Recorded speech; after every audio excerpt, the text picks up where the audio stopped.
నమస్తే. ప్రస్తుతం మనతో పాటు ఉన్నారు ప్రకాశం జిల్లా దర్శి నియోజకవర్గం నుంచి జనసేన ఆస్పిరెంట్ గరికపాటి వెంకట్ గారు. వెంకట్ గారు, దర్శి గురించి వార్తల్లో వచ్చినప్పుడల్లా, టాపిక్ వచ్చినప్పుడల్లా మీ పేరు ఎక్కువగా వినిపిస్తుంది. అక్కడ నుంచి కంటెస్టెంట్ చేయబోతున్నారు జనసేన నుంచి అని. మీ పేరే ప్రధానంగా వినిపించడానికి కారణం ఏంటి? మీరే రేసులో ముందున్నారా? అఫ్ కోర్స్ రేసులో ముందున్నా అని అనుకోవచ్చు. జనసేన పార్టీ కార్యకర్తలని, నాయకుల్ని అందరినీ కలుపుకొని ఉత్తేజపరిచే విధంగా అన్ని కార్యక్రమాలు చేస్తా ఉన్నాం.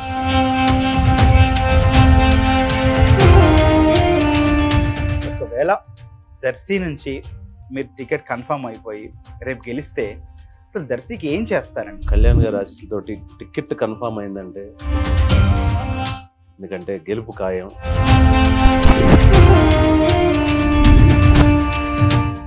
రైతులు అవ్వచ్చు, మహిళలు అవ్వచ్చు, ముఖ్యంగా నిరుద్యోగ యువత, వాళ్ళందరి ఆశ జనసేన.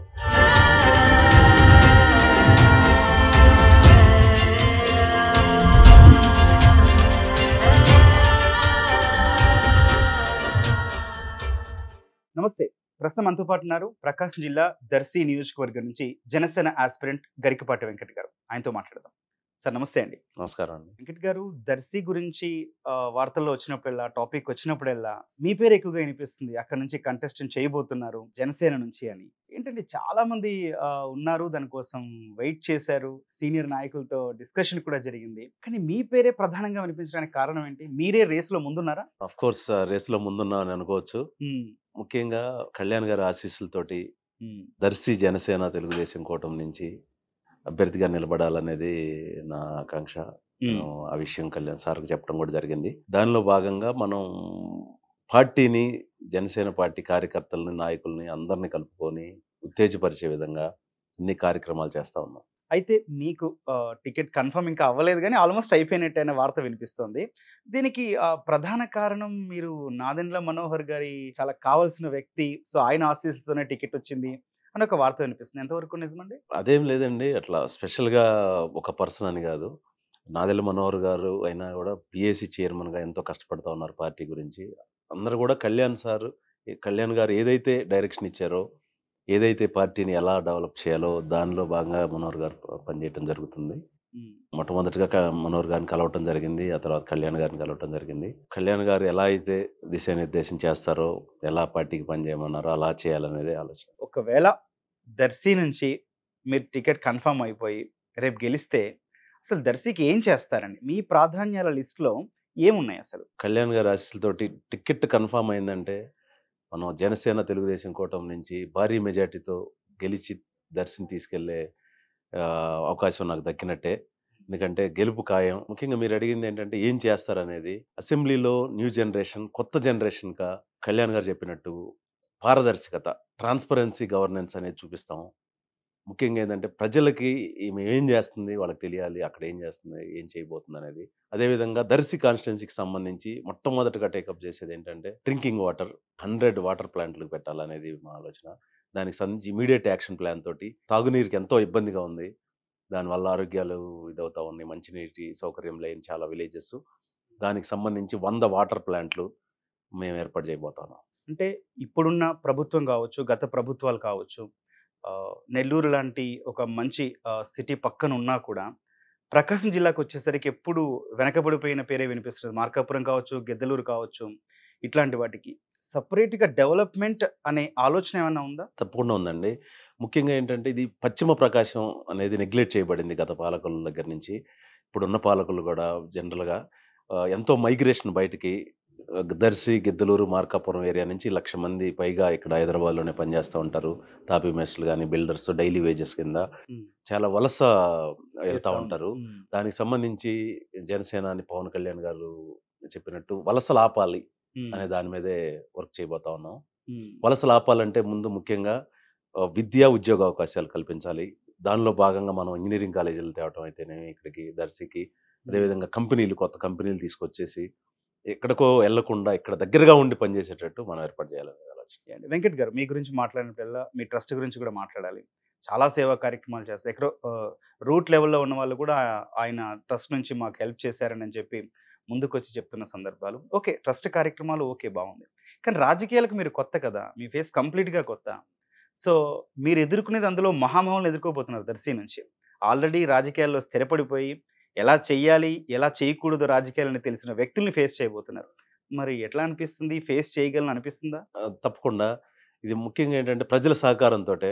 హ్మ్. ప్రజల సహకారం లేనిది మనం ఏం చేయలేము. యెస్. అవును. ఇప్పుడున్న గవర్నమెంట్ మీద ఉన్న యాంటీ అయితేనేమి, అన్ని వర్గాల ప్రజల నుంచి ఉన్న సహకారం ఇప్పుడు అక్కడ దర్శి ఉంటే రోజు 12 గంటల దాకా, 1 దాకా వచ్చి కలుస్తా ఉన్నారు. ఏంటంటే వాళ్ళకున్న ప్రాబ్లమ్సు ఈ గవర్నమెంట్‌లో వాళ్ళు ఎదుర్కొన్న ప్రాబ్లమ్స్ అయితేనేమి, లోకల్‌గా ఎదుర్కొన్న ప్రాబ్లమ్స్ అయితేనేమి, అదేవిధంగా వాళ్ళకి కావాల్సిన హెల్ప్ అయితేనేమి, హ్మ్. వీటన్నిటికి సంబంధించి అవతలోళ్ళు డబ్బులు ఏదో తీసుకొనొచ్చి, ఏది తీసుకొనొచ్చినా కూడా ప్రజల సహకారంతోటే మేము ఎదుర్కోబోతున్నాం. జనసేనకి బలం ఉందని చెప్పి చెప్తున్నారు. ఓకే. పవన్ కళ్యాణ్ స్టాచర్ కూడా కనిపిస్తూ అవును. ఉంటది. కానీ టీడీపీ నుంచి సపోర్ట్ కూడా అంతే కీలకం గదా! సో, మీకు గ్రౌండ్ లెవెల్‌లో సపోర్ట్ లభిస్తుందని మీరు అనుకుంటున్నారా? ఓహ్! టీడీపీ బాగా సపోర్ట్ ఉందండి. టీడీపీ మండల ప్రెసిడెంట్‌లు గాని, విలేజ్‌లు, క్లస్టర్ ఇన్‌చార్జీలతో సహా అందరితో మాట్లాడడం జరిగింది. హ్మ్. టీడీపీ ఏంటంటే ఇప్పుడు ఎవరైతే పార్టీ నిర్దేశించిందో టికెట్ దానికి సంబంధించి పనిజేయటానికి అందరూ రెడీగా ఉన్నారు. హ్మ్. పొత్తులో భాగంగా కలిపి పనిజేసుకోవాలి గాబట్టి జనసేన, దర్శికి దక్కితే మిగతా నియోజకవర్గాలన్నీ గూడా తెలుగుదేశంకి, జనసేన వాళ్ళు సపోర్ట్ చేయాలి. అదేవిధంగా తెలుగుదేశం కార్యకర్తల నాయకులందరూ గూడా ఇక్కడ జనసేనకి సపోర్ట్ చేయడం జరుగుతుంటది. సపోర్ట్ మాత్రమే కాదు. ఎందుకంటే మీరు గెలవాలంటే అది ఓట్ బ్యాంక్ కూడా మారాల్సిన అవసరం ఉందా? అవును. ఓట్ షేర్ కూడా రావాలి గదా! దాని మీద ఏమైనా ఫోకస్ చేస్తున్నారా? చేసామండి. తెలుగుదేశం ఒక్క ఓటు కూడా తప్పకుండా ట్రాన్స్‌ఫర్ అవుతది. అందరికి ఏంటంటే తెలుగుదేశమైనా, జనసేన అయినా కార్యకర్తలు, నాయకులందరికీ ఒకటే ఎజెండా హ్మ్. ఏంటంటే ఈ గవర్నమెంట్‌ని ఇంటికి పంపాలి. హ్మ్. జనసేన, తెలుగుదేశం కూటమిని అధికారంలోకి తీసుకురావాలనేది ఒకటే ఎజెండా మీద ఉన్నారు హ్మ్. ప్రజలంతా. దానిలో భాగంగా నాయకులు, కార్యకర్తలందరూ గూడా ఇదే ఎజెండాతో పనిచేస్తా ఉన్నారు. పవన్ కళ్యాణ్ గారు విజయానికి సంబంధించి లేకపోతే మీకు సెపరేట్‌గా పిలిచి ఎందుకంటే చాలా ఆత్మీయంగా పలకరిస్తుంటారని విన్నాం మిమ్మల్ని. ఏమన్నా సలహాలు, సూచనలు ఏమైనా ఇచ్చారండి మీకు? చాలా అండి. కలిసినప్పుడల్లా ప్రతిసారి కొత్తయి నేర్చుకుంటా ఉంటాం. కొన్ని ఆలోచనలు ఇంతవరకు ఎవరికి రానివి ఉంటవి. ఒకటేంటంటే షణ్ముఖ వ్యూహంలో భాగంగా నిరుద్యోగ యువకులకు సంబంధించి 10,00,000 ఆర్థిక తోడ్పాటు కేటాయించడం అనేది. హ్మ్. ఆలోచన ఏంటంటే లోకల్‌గా పారిశ్రామికవేత్తలు తయారు చేయటం అనేది. ఓకే. ప్రతి నియోజకవర్గంలో 500 మందికి ప్రతి సంవత్సరం ఇస్తే 10,00,000కి వాళ్ళు ఒక 10 మందికి ఉద్యోగాలిస్తారు. ఆ విధంగా 5 సంవత్సరాలలో గవర్నెన్స్‌లో 25,000 మంది దర్శికి సంబంధించి ప్రత్యక్ష ఉద్యోగాలు హ్మ్. ఇవ్వాలనేది ఇది మేనిఫెస్టోలో భాగంగా ఉంది ఒకటి. హ్మ్. సో, సార్ ఆశయ సాధన మీదకి ఆయన డైరెక్షన్‌లో ఎట్లా చెప్తే అట్లా పని చేసుకుంటూ ఎళ్ళటం మనం. కానీ ఒక ఇంపార్టెంట్ క్వెషన్ అడగబోతున్నాను. పవన్ కళ్యాణ్ వారాహి యాత్రతో ఉభయ గోదావరి జిల్లాలని ఫోకస్ చేసినంతగా ఈ ప్రకాశం, నెల్లూరు, గుంటూరు వీటిని ఫోకస్ చేయలేదు. కంప్లీట్‌గా పొత్తులో భాగంగా టీడీపీకి ఇచ్చేస్తాం అని ఒక నెగ్లెక్ట్ చేశారన్న ఒక వార్త నడుస్తుంది. మరి దాని గురించి ఆలోచిస్తే మరి మీకక్కడ జనసేన గెలుపు అవకాశాలు ఎట్లా ఉంటాయంటారు? సమయాభావం వల్ల కొన్ని జిల్లాల వరకే రావటం జరిగింది వారాహి యాత్ర. హ్మ్. ఏంటంటే కళ్యాణ్ గారు ఇప్పుడు పార్టీ డెవలప్‌మెంట్ కూడా జరుగుతా ఉంది. ఎన్నో కార్యక్రమాలు అన్నీ చూసుకుంటా ఉండాలి కాబట్టి, హ్మ్. ఇప్పుడు ఎలక్షన్ నోటిఫికేషన్‌తో పాటు ఇప్పుడు ఎలక్షన్ షెడ్యూల్ బహిరంగ సభలు ప్లాన్ చేయటం ఉంది. హ్మ్. దర్శిలో కూడా ఆల్రెడీ స్పేస్ అది చూడటం జరిగింది. వెన్యూ హ్మ్. అది. సో, దానికి సంబంధించి అది ఓన్లీ సమయాభావం వల్ల గాని, ఈ పొత్తుకు సంబంధించి కాదు. పొత్తు స్టేట్ వైడ్ ఓట్ ట్రాన్స్‌ఫర్ జరగాలి. 2 పార్టీల మధ్య జరుగుతది. ఎవరైనా కార్యకర్తలు, జనసేనాని సైనికులు గాని, వీర మహిళలు గాని, ఎవరైనా కార్యకర్తలు సేనాని ఎలా చెప్తే అలా నడుచుకోవటానికి సిద్ధమై ఉన్నాం. మీరొక ఎన్ఆర్ఐ అండి. విదేశాల్లో పవన్ కళ్యాణ్ గారి గురించి ఏం మాట్లాడుకుంటారు? ఎందుకంటే పార్టీ పెట్టినప్పుడు ప్రశంసల కన్నా విమర్శలే ఎక్కువ వినిపించాయి. తర్వాత అధికారంలోకి రానప్పుడు అవి లెవెల్ కాస్త పెరిగాయి. సో, ప్రస్తుతం ఏం మాట్లాడుకుంటున్నారు? బయట దేశాల్లో ఉన్నోళ్ళు అబ్జర్వ్ చేస్తా ఉంటారండి యెస్. యూజువల్‌గా ప్రతి హ్మ్. పొలిటీషియన్‌ని. హ్మ్. కన్సిస్టెన్సీ నిలకడత్వం నిలబడే స్వభావం, ప్రశ్నించే స్వభావం చూస్తా ఉంటారనమాట. హ్మ్. ఇప్పుడు ప్రతి ఒక్కళ్ళు ఆలోచించేది ఫ్యూచర్ అంతా జనసేనదే అనే దాని మీద ఉన్నాయి. ఫ్యూచర్ అంతా జనసేనదే. ఎందుకు అంటే హ్మ్. ఆ స్టాండర్డ్‌గా నిలబడి, ప్రజల కోసం నిలబడటం అనేది హ్మ్. అది అది చూస్తా ఉంటారు. 2019లో పోటీ పడటం జరిగింది. ఇప్పుడు బలపడి హ్మ్. మన బలం, సత్తా చాటడానికి 2024 ఎలక్షన్‌లో వెళ్ళటం జరుగుతుంది. ప్రతి ఒక్కళ్ళు అబ్జర్వ్ చేస్తా ఉంటారు. ఆయన ఆలోచనల్ని ఆయన ఎలా ఎలా స్టెప్ ఏస్తా ఉన్నారనేది. ప్రతిసారి ఏంటంటే కొత్తగా తెలుసుకునేదేంటంటే ఆయన వెనకంజ వేయడం అనేదొకటి. ప్రాణం పోయినా తలదించే మనిషి కాదు. ఎవరికి తల వంచే మనిషి కాదనేది తెలుస్తది. వెంకట్ గారు, మీ ప్రతి ప్రోగ్రామ్ చూస్తున్నాం. అందులో జనసేన జెండాల కన్నా ఎక్కువ టీడీపీ జెండాలు ఎక్కువ కనిపిస్తున్నాయి. కార్యకర్తలు కూడా చాలా ఎక్కువ వస్తూ ఉన్నారు. ఏంటంటే టీడీపీ నాయకులతో ఏమన్నా సంబంధాలున్నాయా? లేదా బ్యాక్‌గ్రౌండ్‌లో టీడీపీతో ఏమైనా మీకు అటాచ్‌మెంట్ ఉందా? అదేం లేదండి. వాస్తవంగా మా జనసేనాని జెండాలెక్కువ. ఆ! కాకపోతే ఏంటంటే ప్రోగ్రామ్స్‌కెళ్ళినప్పుడు హ్మ్. కొన్ని ఊళ్ళల్లో తెలుగుదేశం బలంగా ఉండొచ్చు. వాళ్ళ అభిమానులొచ్చేసి వాళ్ళు జెండాలేయటం జరిగిద్ది. హ్మ్. మన దగ్గర ఏయటం జరుగుతుంది గానీ, అలా ఏం లేదు. జన సైనికులు మేము బాగా యాక్టివ్‌గున్నాం దర్శి నియోజకవర్గంలో. హ్మ్. ఆల్రెడీ మండల కమిటీలు, గ్రామ స్థాయిలో కమిటీలున్నాయి. ప్రతి విలేజ్‌లో గూడా జనసేన ప్రెజెన్స్ ఉంది. ఇప్పుడేంటంటే పొత్తులో భాగంగా తెలుగుదేశం కార్యకర్తలు ఇద్దరు కలిసి ఎళ్తున్నాం గాబట్టి, అంటే హ్మ్. మొన్న ప్రీవియస్‌లీ కంటెస్టెంట్ తెలుగుదేశం కాబట్టి వాళ్ళు ఉంటారు. ఇద్దరు కలిసే ఎళ్తున్నాం. వైసీపీ గురించి మీ అభిప్రాయం ఏంటండి? ఎందుకంటే వైసీపీకి ఈసారి గెలుపు చాలా ఇంపార్టెంట్. 175కి 175 అంటోంది. అందులో మీ దర్శి గూడా ఉంది. కాబట్టి మరి మీ ప్రత్యర్థిని ఎట్లా ఎదుర్కోబోతున్నారు? అదే చెప్పాను గదండీ! ముందు ప్రజల సహకారంతో మనం ఎదుర్కోబోయేది ఒకటి. మెయిన్ వైసీపీ గురించేంటంటే వాళ్ళేదో చెప్తున్నట్టు పథకాలిచ్చాం గదా! ఓట్లేయండి అనే పరిస్థితి కాదు. పథకాలు వాళ్ళ జేబులో సొమ్ము, సొంత జేబులో సొమ్ము ఏమి ఇవ్వట్లేదు. అది ప్రజల నుంచి వసూలు చేసిన టాక్సుల్లో భాగంగా పథకాలిస్తున్నారు. పథకాలు అందరూ ఇస్తారు. ప్రతి రాష్ట్రంలో ప్రతి గవర్నమెంట్ పథకాలిస్తారు. పెన్షన్‌లిస్తారు. అదే విధంగా చేయూతిస్తారు. అందరికిస్తారు. ఇదేమి కొత్త గాదు. దాన్నొక్కటే హైలైట్ జేసేసి ఏదో చేయడానికి చూస్తున్నారు తప్ప అభివృద్ధి ఏం చేయలేదు. హ్మ్. ఇప్పుడు జనసేన, తెలుగుదేశం కూటమేంటంటే సంక్షేమం, అభివృద్ధి రెండిటిని దృష్టిలో పెట్టుకొని చేయాలనేది. ఓన్లీ డబ్బుల మీద ఆధారపడకుండా స్వయం అభివృద్ధి మీద ప్రజలు ఇప్పుడు సొంతగా వాళ్ళు కాళ్ళు ఏదన్నా బిజినెస్‌లు పెట్టుకొని గానీ, ఏదన్నా చేసుకొని వాళ్ళ కాళ్ళ మీద వాళ్ళు నిలబడటానికి ఉపయోగపడే అవకాశాలు మనం కల్పించాలనేది హ్మ్. మన పార్టీ లక్ష్యం. సో, ఇప్పుడేంటంటే పథకాలు ఇచ్చేసి, పథకాలు తీసుకున్నావు గదా! ఓటేయండి అనే పరిస్థితి పథకాలు అంతకుముందు గవర్నమెంట్‌లో తీసుకున్నారు. రాబోయే గవర్నమెంట్‌లో గూడా తీసుకుంటారు. హ్మ్. సో, దానిలో భాగంగా ఇప్పుడు మనం జనసేన పార్టీ నుంచి నిరుద్యోగ యువతకి 10,00,000 500 మందికి ప్రతి కాన్స్టిట్యున్సీలో రూ. 10,00,000 అదేంటంటే లోకల్‌గా ఏదో ఒక బిజినెస్ పెట్టుకొని, దాంట్లో ఒక 10 మందికి మళ్ళా ఉద్యోగాలిచ్చి, దీనికి సంబంధించి ప్రత్యక్ష ఉద్యోగ కల్పన. ఇలాంటివి చేయాలి గానీ, ఇలాంటివి చేయకుండా అన్నీ ఇప్పుడు ఓవర్‌సీస్ ఎడ్యుకేషన్ ఆపేశారు. ఎంతమంది విద్యార్థులకి ఇబ్బందయింది. అదే విధంగా వాళ్ళ ఒక సెక్టర్ అని గాదు. ఒక బిల్డర్‌లు గావచ్చు, కన్‌స్ట్రక్షన్ గావచ్చు, ఇసుకకి సంబంధించి కావచ్చు, లిక్కర్ స్కామ్ మనం చూస్తా ఉన్నాం. రీసెంట్‌గా పాల వెల్లు అని పెద్ద స్కామ్ జేశారు. రూ. 70,000 ఒక్కొక్క గేదెకి సంబంధించి వాళ్ళు తీసుకొని 3,200,00,00,000 ఎవ్వరికీ రైతులకు సంబంధించి ఒక్కటి కూడా అందలేదు.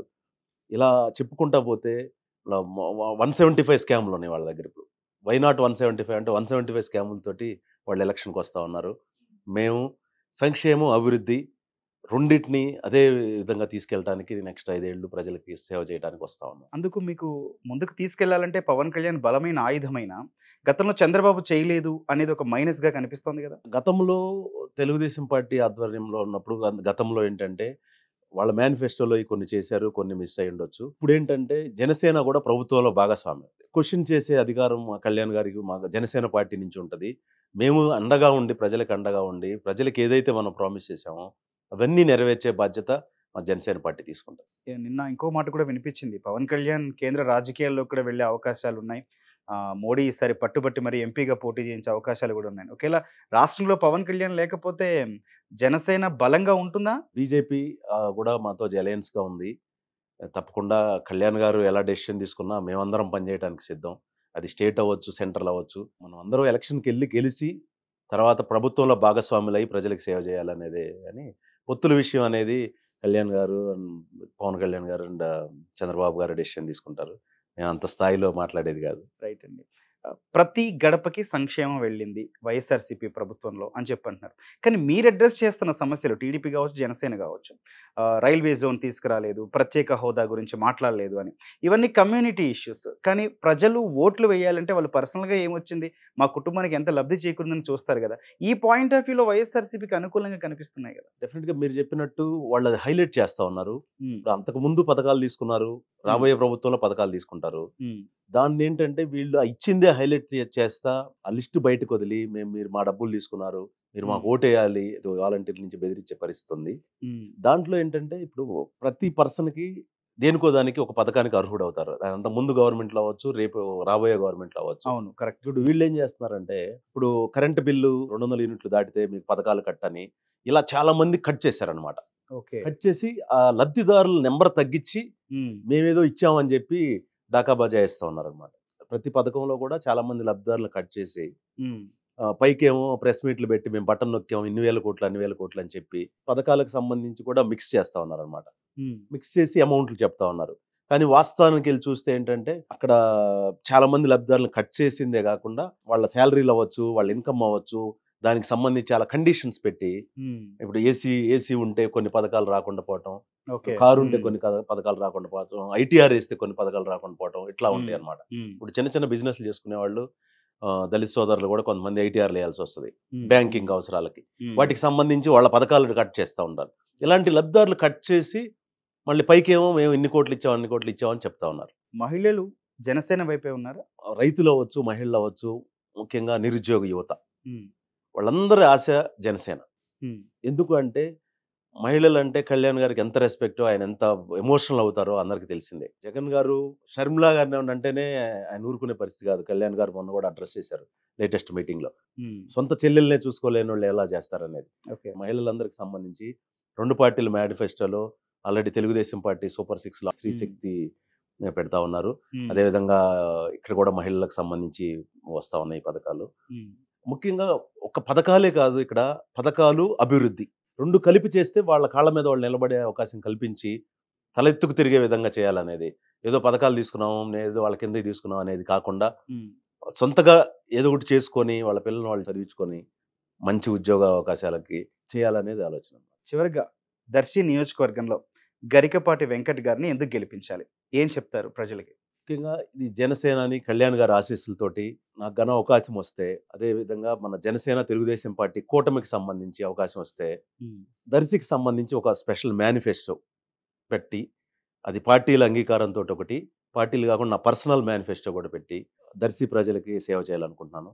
ఒకటి ముఖ్యంగా 100 డ్రింకింగ్ వాటర్ ప్లాంట్లు, 2 ఇంజినీరింగ్ కాలేజీలు, సాంకేతిక నైపుణ్య విద్యా అవకాశాలు, అదేవిధంగా ఉద్యోగ అవకాశాలు. ఓకే. ఉద్యోగ అవకాశాలు కూడా లాజిస్టిక్స్, డేటా సెంటర్‌కి సంబంధించిన కంపెనీలు, సప్లై చైన్ రిలేటెడ్ సంబంధించిన కంపెనీలు. ఇప్పుడు దొనకొండ నుంచి బెంగుళూరుకి ఎక్కువ మనకి సప్లై చైన్‌కి అవకాశం ఉంది. రైల్వే లైన్ డబుల్ లైన్ అయితే ఎక్కువ అవకాశాలు ఉన్నాయి. అదేవిధంగా మిర్చి యార్డ్, మినీ మిర్చి యార్డ్ ఒకటైతేనేమి, కోల్డ్ స్టోరేజ్‌లు తేవడం అయితేనేమి, ఇవన్నిటికి సంబంధించి దర్శి నియోజకవర్గంకి సంబంధించి స్పెషల్‌గా మేనిఫెస్టో రిలీజ్ చేయబోతాం. రైట్ అండి. Thank you. Thank you.